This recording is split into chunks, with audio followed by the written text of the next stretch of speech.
अमरीकी शहर मेम्फिस में एक 29 साला स्याफाम शहरी टायर निकोल्स की पुलिस तशद्दुद के बाद मौत के वाक़े के बाद 5 अहलकारों को नौकरी से फारिग कर दिया गया है। उन पर दूसरे दर्जे के कत्ल के इल्ज़ामात भी आयद किए गए हैं। निकोल्स को पुलिस ने गैर मोहतात ड्राइविंग के शुबे में तशद्दुद का निशाना बनाया था, जिसके नतीजे में वो दो दिन बाद अस्पताल में ज़ख्मों की ताब न लाते हुए चल बसा था। पुलिस ने एक वीडियो बयान में एतराफ़ किया है कि स्याफाम शख्स के साथ गैर इंसानी सलूक किया गया। मुल्क में इस जालिमाना वाक़े के बाद बड़े पैमाने पर एहतजाज किया जा रहा है और इस वाक़े के बारे में मज़ीद हम हक़ाइक़ और तफसीलात जानते हैं अमरीका में मौजूद सहाफ़ी मदिया मसूद से। अस्सलाम वालेकुम मदिया। वालेकुम अस्सलाम and thank you so much for having me. वक्त निकाला। पहले तो इस वाक़े की थोड़ा सा बैकग्राउंड और तफसील बता दें कि ये वाक़या हुआ क्या था और कैसे टायर निकोल्स की मौत हुई। एक्चुअली ये इंसिडेंट हुआ अमेरिका की स्टेट टेनेसी की सिटी मेम्फिस में और ये जनवरी 2 को ये इंसिडेंट हुआ जब टायर निकोल्स जो है वो अपनी मॉम के घर पर जा रहा था और ये वेरी रिसेंट अभी शिफ्ट हुआ था सेक्टर मॉन्टिस से टेनेसी में।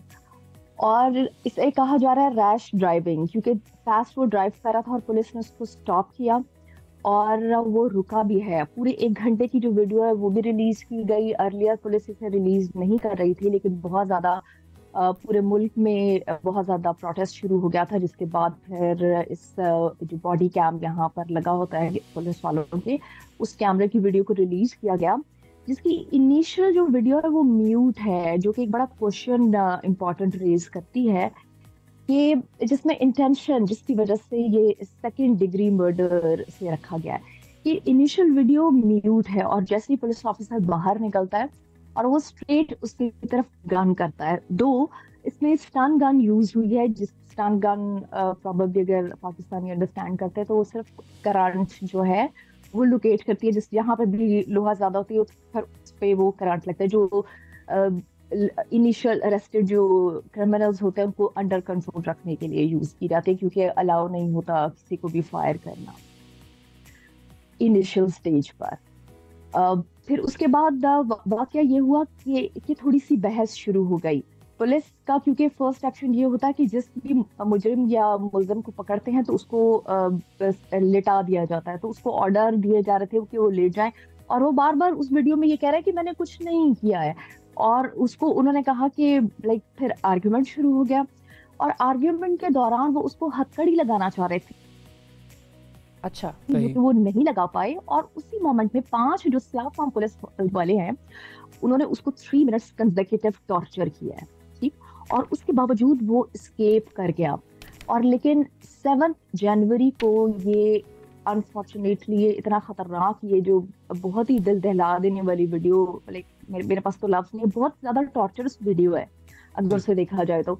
और जनवरी 10 को उसकी फिर डेथ होती है। लाइक 3 दिन वो बहुत ही सख्त मुश्किल में रहने के बाद, और जो फिर लास्ट उसकी पिक्चर जो रिलीज की गई है हॉस्पिटल से, दैट इज हॉरिबल। और उसके बाद लोगों में गुस्सा है, वो हम जैसे लोग भी इनसिक्योर। और मोस्ट शॉकिंग जो सबसे ज्यादा बात है, आपको पता है कि किस यूनिट से ये इंसिडेंट हुआ है? स्कॉर्पियन यूनिट जो 2021 में बनाया गया था। जी, ये स्कॉर्पियन यूनिट का भी बताइएगा कि ये है क्या? ये बिल्कुल बिल्कुल जी जी जी थोड़ा सा हमारे मैं वही बता कि 20, क्योंकि by the end of a year बहुत ज्यादा वायलेंस हो जाता है। आप लोगों की नजर से भी डेफिनेटली ये खबर गुजरती है कि बहुत ज्यादा जी तशद्दुद हो जाता है, गन वायलेंस ज्यादा हो जाता है, लूट मार डकैती जिसे बोला जाता है पाकिस्तान में, वो by the end of year यहाँ बहुत कॉमन हो जाता है। और ये उसको कंट्रोल करने के लिए 2021 में ये तजवीज़ को अमल में लाया गया था, लेकिन ना वायलेंस कंट्रोल करना तो दूर, ये तो कत्ल हो गया पुलिस वालों से। और उसके बाद फिर फौरी तौर पर से कंट्रोल करने के लिए, लोगों के गुस्से को कम करने के लिए 5 को बर्खास्त तो कर दिया गया है नौकरी से, और फौरी तौर पर जो स्कॉर्पियन यूनिट है उसको भी गैर फाल कर दिया गया है।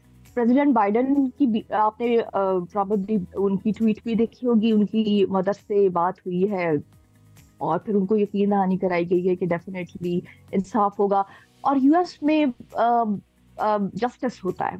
ये तो जस्टिस तो खैर है, लेकिन अगर हम इसको थोड़ा सा इस एंगल से देखें कि पहले ब्लैक लाइव्स मैटर शुरू हुआ, वो भी एक शख्स के सयाफाम के कत्ल से शुरू हुआ था, अब फिर ये वाक़या आया है सामने। तो एक तो ये कि पुलिस जो है वहाँ की, उसका माइंडसेट क्या है? क्या वाकई ऐसा है कि जो अगर कोई ऐसा शख्स है जो कि सयाफाम है तो उसको अलग ट्रीटमेंट दिया जाता है? देखिए, रेसिज्म ना, मैं जब इस मुल्क में नहीं आई थी मुझे लगता था रेसिज्म नहीं है, लेकिन अब 3 साल इस मुल्क में गुजारने के बाद मैं कह सकती हूँ कि रेसिज्म इस मुल्क में बहुत ज़्यादा है। नस्ल का तासुब बहुत ज़्यादा है।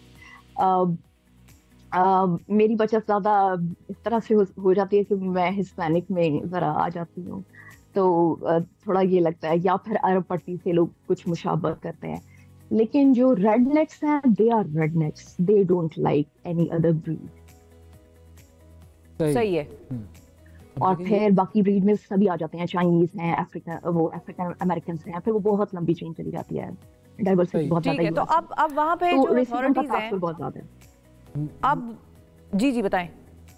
अच्छा, मैं ये पूछना चाह रहा था, मुजाहरे अब कहाँ हो रहे हैं और किस लेवल के मुजाहरे हो रहे हैं? अब देखिए, प्रोटेस्ट का जो लेवल, अगर मैं बिल्कुल सच बताऊं तो जो ग्राउंड लेवल पर जो प्रोटेस्ट जो शुरू हुए थे वो पुलिस की फुटेज रिलीज होने से पहले बहुत शिद्दत का एम्फेसिस भी इसी बात पर है, और प्रेसिडेंट की जानिब से भी एम्फेसिस इसी बात पर है कि जहां पे भी प्रोटेस्ट हो रही है उसको वायलेंस में ना चेंज किया जाए, क्योंकि फिर मामला बदल जाएगा। 5 लोगों को सजा मिलने के बजाय बहुत सारे लोग और इस चेन में शामिल हो जाएंगे, फिर करता कोई है भरता कोई है, और फिर जो बोया जाता है वो काटा भी जाता है, तो कॉन्सिक्वेंसेस बहुत ज्यादा मुश्किल हो सकते हैं। लेकिन मैं एक स्टैट शेयर करना चाहती हूँ जो 2020 में लेटेस्ट स्टैट्स इन्होंने शेयर किया पुलिस वायलेंस के दौरान जो लोग मरे हैं। एक डेकेड की जो रिपोर्ट आई है, दैट इज वेरी शॉकिंग, जो कि रिपोर्ट का अगर मैं एग्जैक्ट नंबर आपसे शेयर करूं तो एक डेकेड के अंदर 1186 लोग जो हैं वो पुलिस वायलेंस से मरे। अच्छा, बिल्कुल एक डेकेड के अंदर। और उस मुल्क में जो सुपर पावर है और जहां पर ह्यूमैनिटी मैटर्स अ लॉट, जहां कहा जाता है, और जो डाइवर्स मुल्क है वहां पर ये हालात। अच्छा, अब जो मुजाहिरीन है उनकी डिमांड क्या है? देखिए, मुजाहिरीन की डिमांड नहीं, फैमिली की डिमांड है, और फैमिली जो है, फैमिली में उनका 4 साल का बेटा है जिसको वो बहुत ज्यादा प्यार करते थे। फिर उनकी मदर हैं, फिर उनकी मदर जो है जो अपनी स्टेटमेंट दे रही है वो बहुत इमोशनल है। वो अपने बेटे के फ्यूचर के बारे में बार बार डिस्कस करती हैं, क्योंकि उनका बेटा स्केट बोर्डर था, फोटोग्राफर था, तो उसके सामने एक वंडरफुल फ्यूचर था, वो एक यंग ब्लड था जिसे पुलिस वायलेंस का निशाना बनाया गया, तो वो उसके लिए जस्टिस मांगती हैं।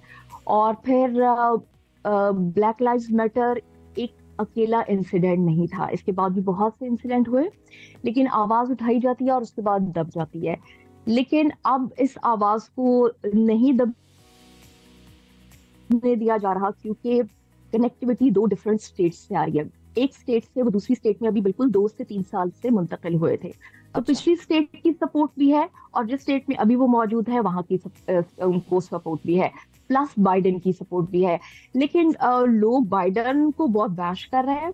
बाइडेन ने जो ट्विटर पर फैमिली के साथ जो भी उनकी 1-on-1 कॉन्वर्सेशन जो उन्होंने लिखी ट्वीट में, अगर आप नीचे जाके देखें तो लोग बहुत ज्यादा गुस्से में हैं और ट्रस्ट नहीं कर रहे, क्योंकि बहुत सारे वादे जो हैं वो वफा नहीं हुए। बिल्कुल सरकार का यही एक वतीरा होता है कि वादे हो जाते हैं शुरू में और फिर वो वफा नहीं होते। और इस किस्म की एक मिसाल तो रिसेंटली हमने पाकिस्तान में भी देखी, नकीबुल्लाह महसूद के कत्ल के हवाले से, कि वादे उनको भी बड़े बड़े दिए गए थे, उनके वालिद को भी, लेकिन वालिद अपने बेटे के इंसाफ के लिए इंतजार करते करते दुनिया से चले गए। इंसाफ का बहरहाल कोई अता पता नहीं है।